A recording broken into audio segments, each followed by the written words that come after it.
Welcome, welcome, welcome. Welcome back to Y&R For Life, where we talk about all things Y&R related. We talk about, what's going on, my predictions, things that I think that's going to happen. Hey, we even talk about fashion on the show because I'm a big time fashion girl, so we got to spill the tea about that from time to time. If you're new to this channel, my question is, what took you so long to get here? And if you are returning, what's up? Long time no see. It's been one of those weeks again, people.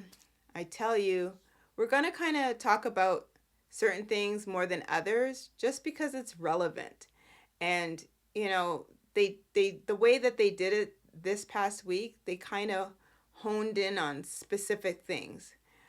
Were there scene fillers? I'd have to think about that for a half a second. I feel like there might have been, but again, it is what it is. So, if you like this type of content, you like what you see, you like what you hear, it would be so kind if you hit that like and subscribe button and hit the bell notification so that you don't miss a single video that I post here on Y&R For Life. And don't forget to share, share, share. Why? Because sharing is caring. At least I like to think so. And my usual disclaimer, if you don't want to know what's going on, want to get caught up on your own, this might not be what you want to see or hear, but I am so grateful that you are here. So, I thought about dressing up because it was that week where we ended up seeing Diane and Jack renew their vows. But we're not going to talk about them just yet. So, let's talk about Slime Nate. Once again, like I said, he's kind of slipping out of that slimy position. To maybe, dare I say, tolerable. But, I still don't like his character. He's still a little slippery when wet, if you ask me, but whatever. So, at the beginning of the week, he and Victoria are at the club, and they're having I don't know if they were having a bite to eat or just drinks, but whatever. And it was this whole, thing about, hey, Victoria, are you, really okay with what has happened at Newman? And she's like, I'm not going to fight anymore. I'm okay. And I've just accepted things. It is what it is. And Nate's like, interesting. He claims that he's going to stand by her no matter what, but can we really trust Victoria? She is so power hungry as we know her to be. And she will stop at nothing to maintain her position as CEO of Newman. Good luck with that one, Victoria, because Victor Newman is back in the seat. I mean, I don't know, this whole thing that you're trying to prove that he doesn't have his faculties all together there. He's kind of losing a few marbles, and decisions that he's made has been a little questionable. I don't know how far you're going to go with that story, but yeah, good luck with that one, Victoria, because I just don't see it happening. Newsflash, fair Victoria, your father always wins. He always wins. Anyway, I guess that was like a little bit of a scene filler. Kind of irrelevant and unimportant. So let's just cast them aside and move right along. They come back eventually, the two of them, but the whole story about if she's okay with what's going on, useless. Because we know she's not. All right, let's go to Sally Spectra. Sally Spectra. Girlfriend, we need to once again have a little conversation. Mano a mano, you and me. Sally, once again, what are you doing? So, Sally, we will continue our conversation. Okay, so Sally, Adam, Nick. All right? As you know, Sally blurted out to Nick, Adam kissed me. he kissed me. And of course, Nick is like losing his noodle over this. He's all distraught. And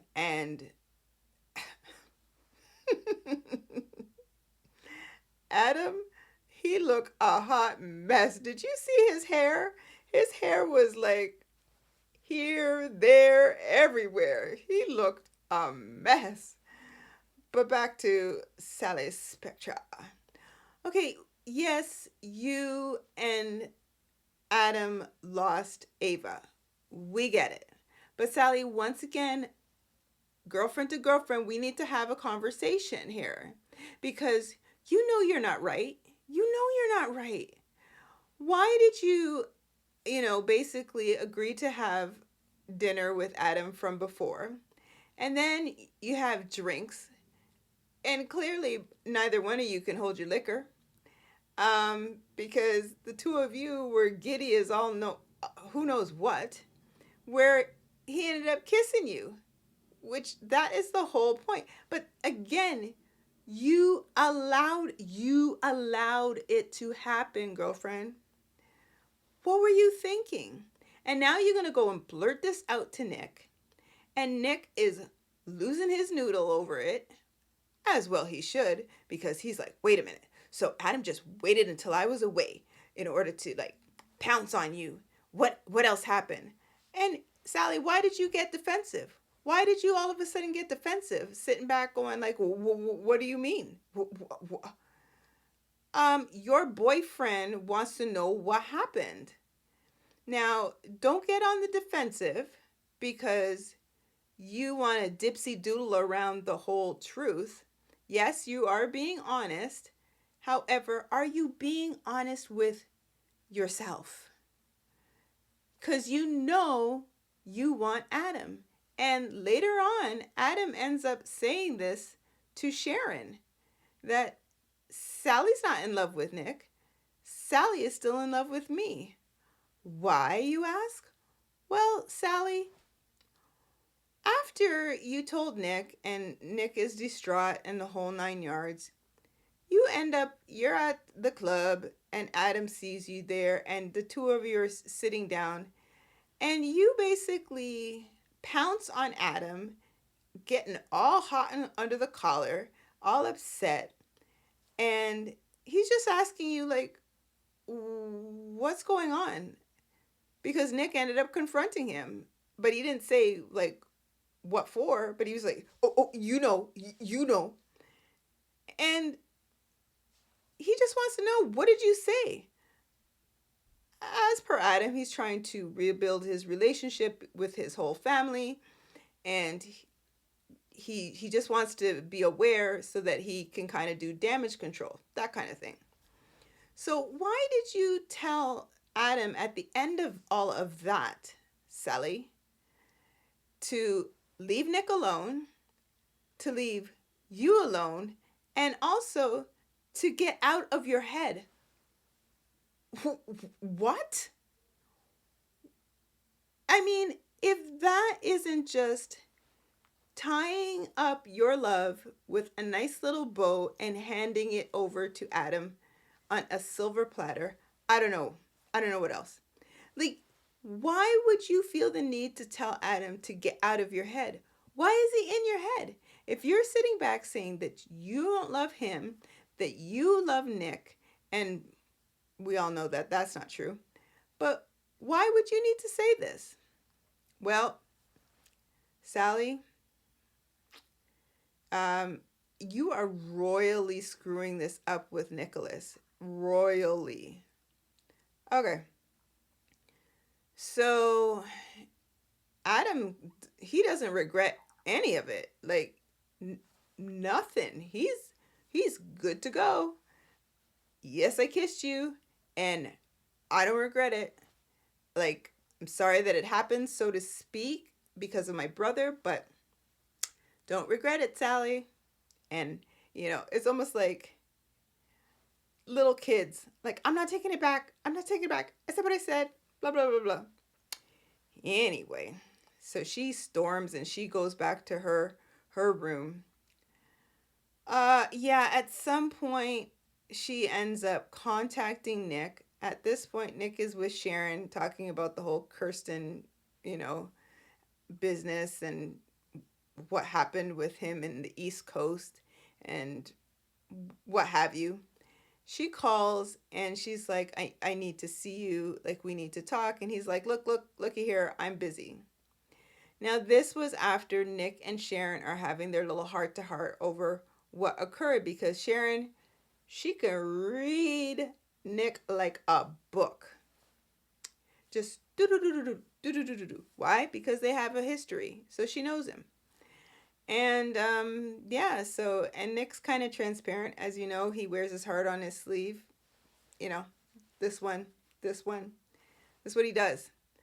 So he couldn't really hide his feelings, but he basically told Sharon what was going on, and Sharon's like, "Oh boy, Adam strikes again," you know, that kind of thing. And Nick's like, "Yeah, he's doing this on purpose."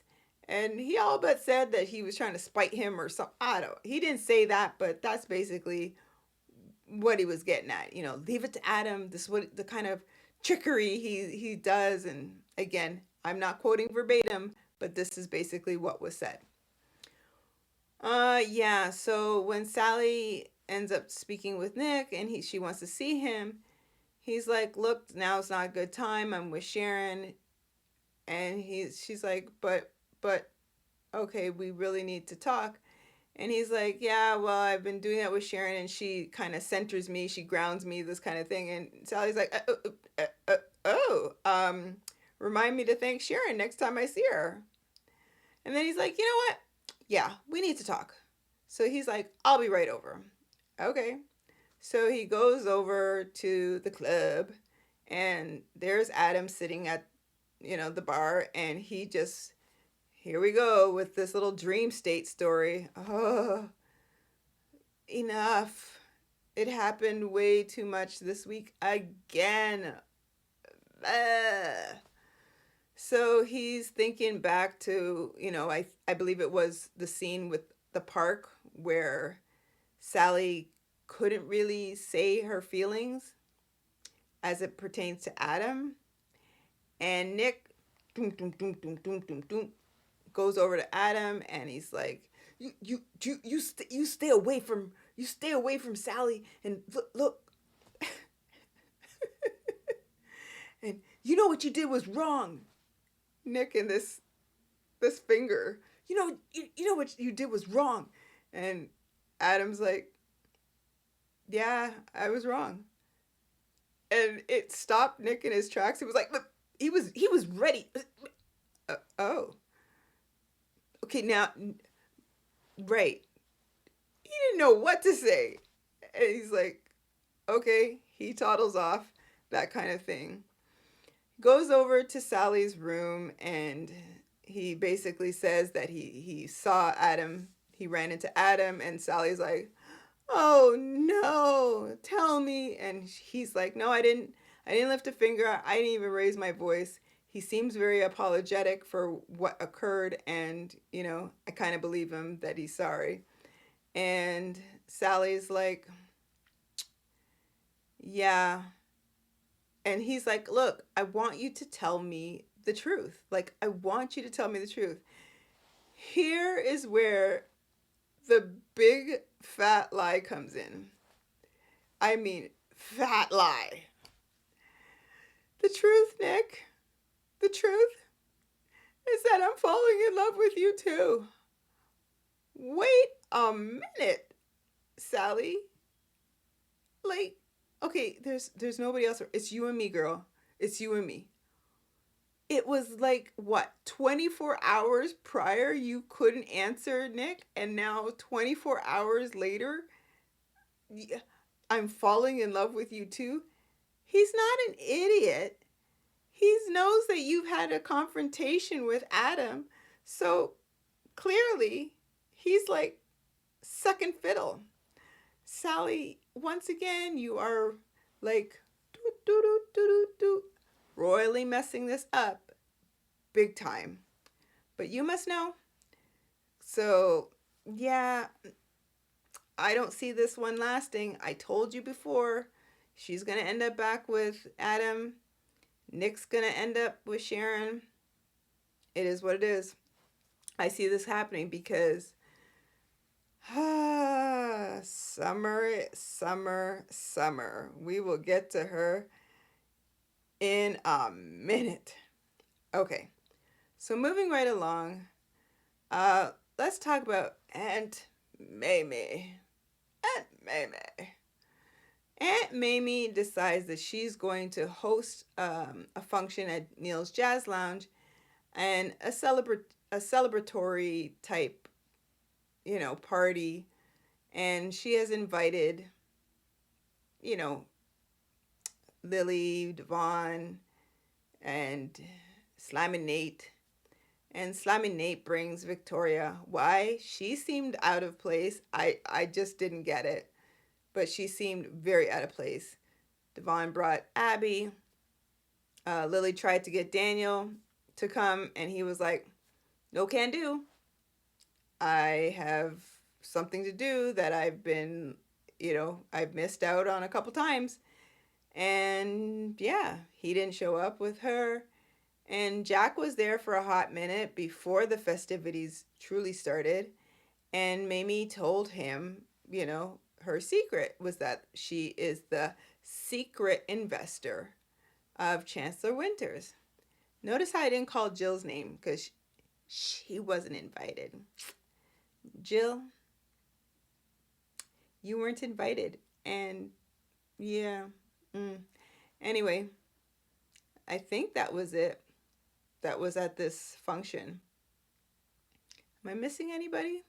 I don't think so. It seemed like there was more people in the room than that, but whatever. But we all know that Mamie is up to something even more than what she's letting on. She's being so secretive. Anyway, so she basically says, yes, at this party, yes, I'm the secret investor, and, I just want to be close to my family, and to me this was great. And she tries to, finagle Slimy Nate to come back into Chancellor Winters. Lily was like, I'm sorry, what? Like, what? Yeah, no, can't do it. No, can do, Aunt Mamie. That's not gonna happen. Yes, I know it's, what he did was wrong, but, it's family, and I hope that, we can let bygones be bygones, and, and just all work together, as a family. Even Nate's like, no can do, Aunt Mamie. No can do. Not gonna happen. So Victoria was like, oh, okay, righto. She had much to say. Well, at some point in time, Jill pops in wanting to know in Jill's normal fashion. She has this one line she says all the time. What the hell is going on here? What the hell is going on here? That's what I'd like to know. I kid you not. She says this so often.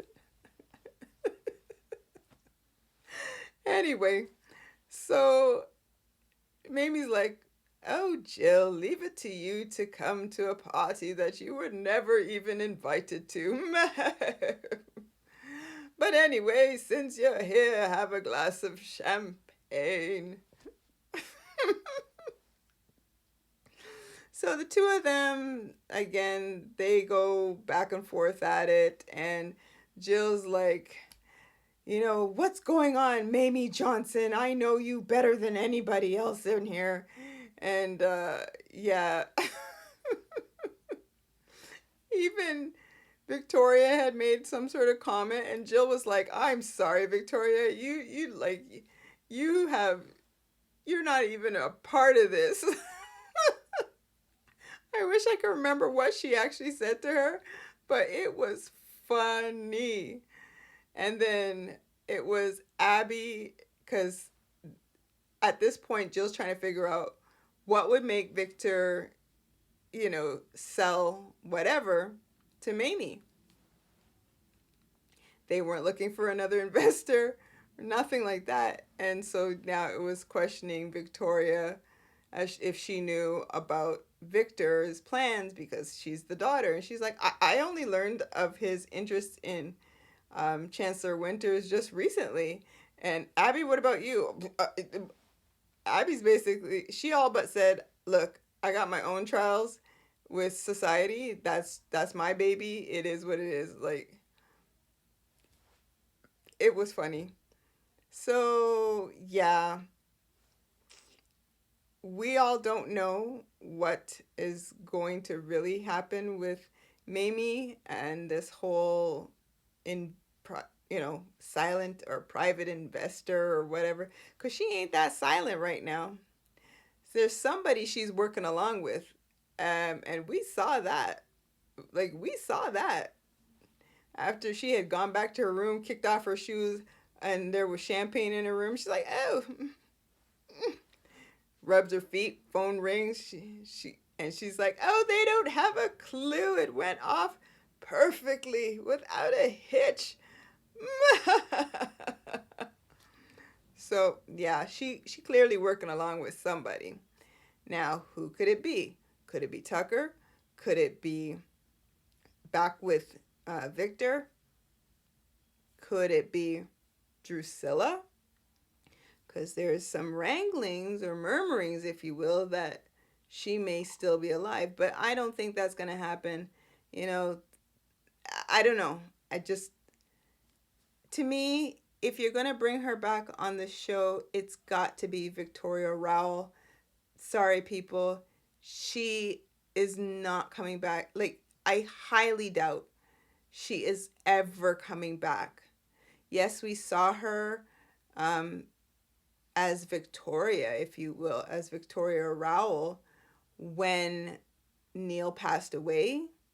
And she came to the show to, basically send her condolences.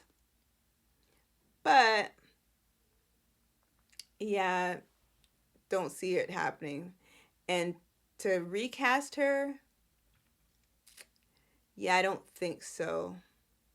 But whatever. Stranger things have happened. It is what it is. We don't know what happens behind the scenes in casting or anything like that. So it remains to be seen. Okay, so I think we're just going to talk about Jack, Diane, and their whole vow renewal, because that just brought in a plethora of other characters, that were in the show all together. Okay, so at some point in time, Jack and Diane, they've decided that they want to have a party in front of all their closest friends, and that it's this big celebration. But then Jack gets the bright idea that he wants to do like a vow renewal. He wants to marry his bride all over again.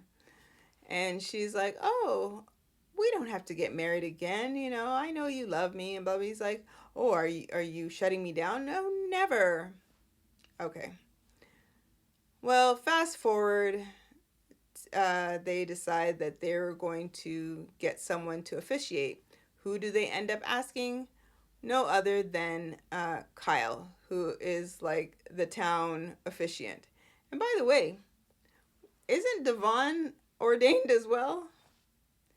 Yeah, so Kyle's like, oh, great. I'd love to. You would like warm my heart. I feel very honored.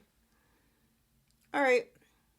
Here's where we get to my prediction, which I believe is going to come true. And that has to do with Kyle and Summer. Now, as you know, Audra kicked Kyle to the curb, and he is looking pitiful.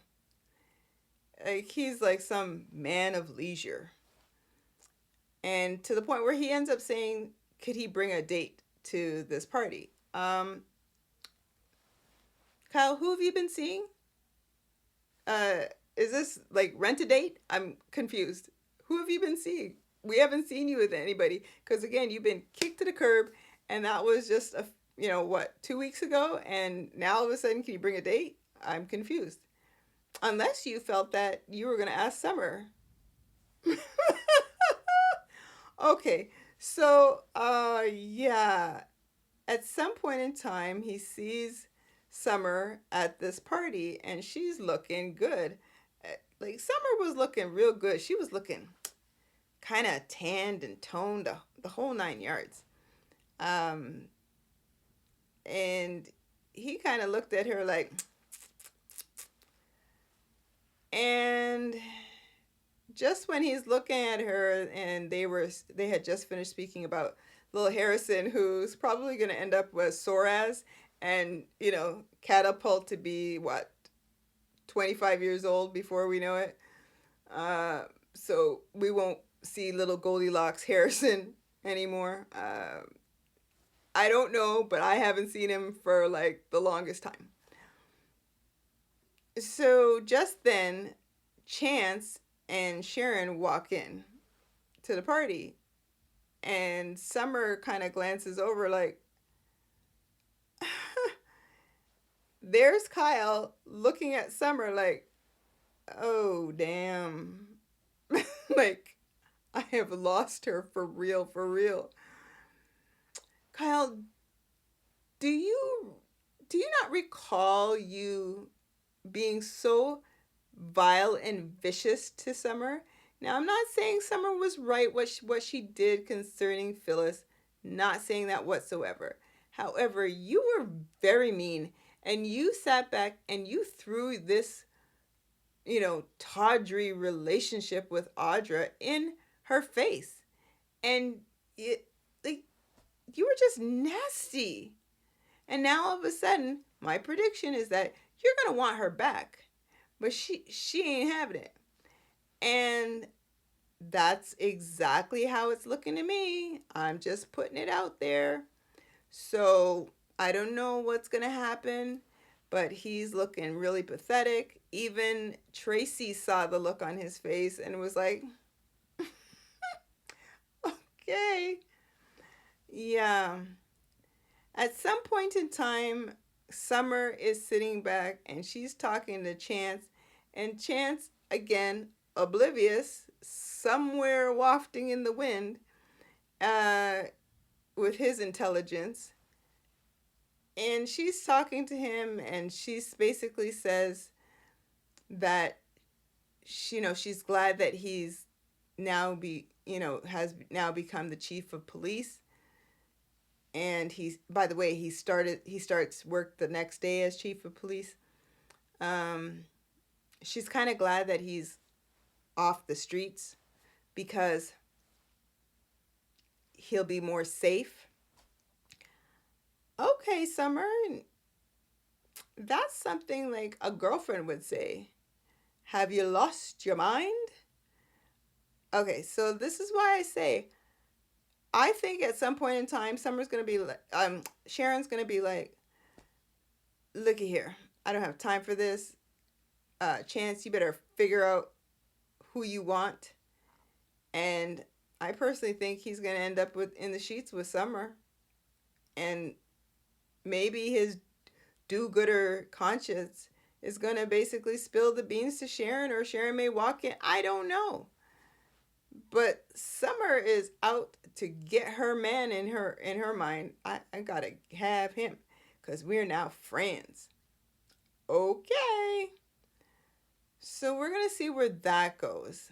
But I don't see this being so drawn out because I believe that we have to end this whole Sally nonsense in order for, the whole Schick story to come back together, and then lose Chance and let him go. Just putting it out there. So Jack and Diane, they end up renewing their vows, and while this is after they've renewed their vows, everything seemed like it was going off without a hitch. Nikki is there with the new girl, Claire Graves, I believe that's her name.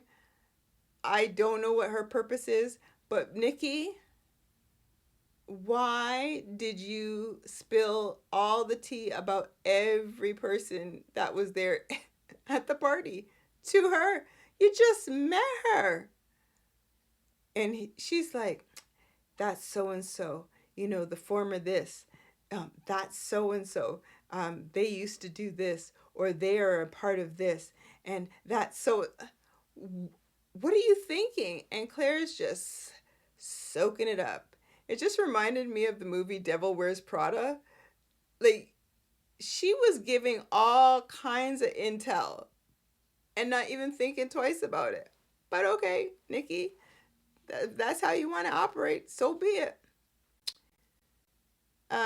Yeah. So then they had like their little toasts here and there, and Nikki gave her own toast, and at some point, with whatever she said, Jack's like, Nikki, the longest Nikki I've ever heard. Nikki. And she's like, look, I was going to say this, and you could just sense that relief from Jack. But as we have come to see, Nikki has been like sucker punching, like below the belt on people left, right, and center over the last few weeks. So after it was all said and done, she ends up speaking to Diane, and she basically says, and yeah, I showed up because I would do anything for Jack, really. He and I are friends. But mark my words, and again, she's got like this grin on her face while she's saying it. Mark my words. If you hurt Jack in any way, I will make your life a living hell. And along with other people within this town will do just the same. Okay. I'm like, oh my God. And of course, Diane's look that she normally has. I mean, I'm dying at this point because Diane's like, like she's trying to process all this. Oh, it was hysterical. So, just before we end today's episode, oh my goodness, Tucker. Now I'm trying to remember if Tucker was this like vicious back when. Like, I don't see the prior Tucker when he did all these kinds of craziness. But anyway, at some point in time, Tucker commissions Audra to come see him. And again, back to his little dream state story, I'm like, enough. So he wants Audra to basically go to the party and woo Kyle back. And she's like, yeah, not gonna happen. And he's like, you're slipping. And, you do this and you'll end up running Jabot. So, of course, Audra, with twinkling lights in her eyes, is like, she doesn't want to do it, but she just wants the power, just like Victoria. So Tucker ends up at the Abbott home through the front door, no less, with bearing gifts and some security guard. God bless you. You got your little one line in there. I tried to get him off, but he wouldn't take no or whatever. And they want to throw him out. And he's like, no, I come in peace. I'm bearing a gift.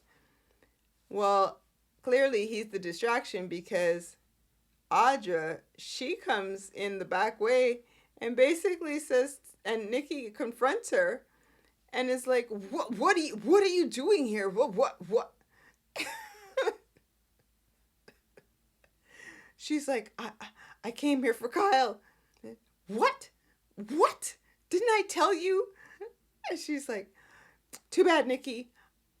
I care a lot about Kyle and our relationship, and I'm not gonna stop seeing him just because you said so. And if you have a problem, just deal.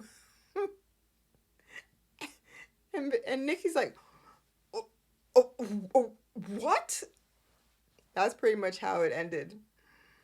Oh boy, what a week! Yes, I forgot one more thing was, and this was, albeit the smallest scene filler. Don't know why it was necessary, but it was. I guess it was relevant. I don't know. Billy gave all the money back to Jabot in their account, and he sends Jack, I guess, a picture of the transaction. And he's like, but I believe you. I didn't need this. Whatever. No, no, no. Needless to say, you have it there. Whatever. Oh boy. Oh, and I have one more prediction. Oh, how could I forget about this? It's got to do with Phyllis and Danny.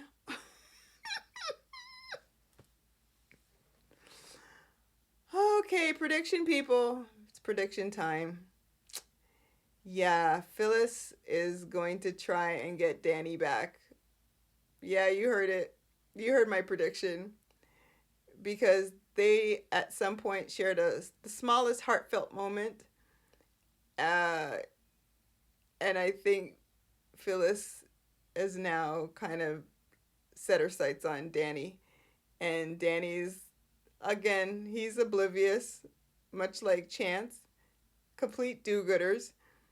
And he can't see the forest through the trees either. Oh boy. Yeah. So there you have it, folks.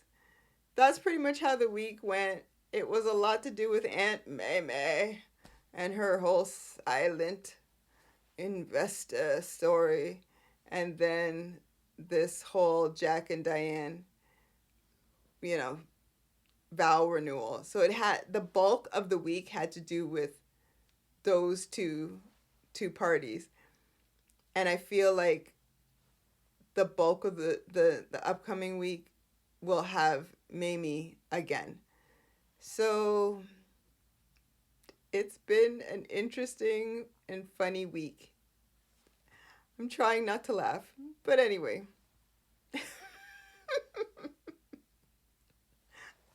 Clearly I failed. I didn't do a good job. Whoops. Okay, so if you've stuck around to the end, I'm so grateful. I love you lots and I appreciate you.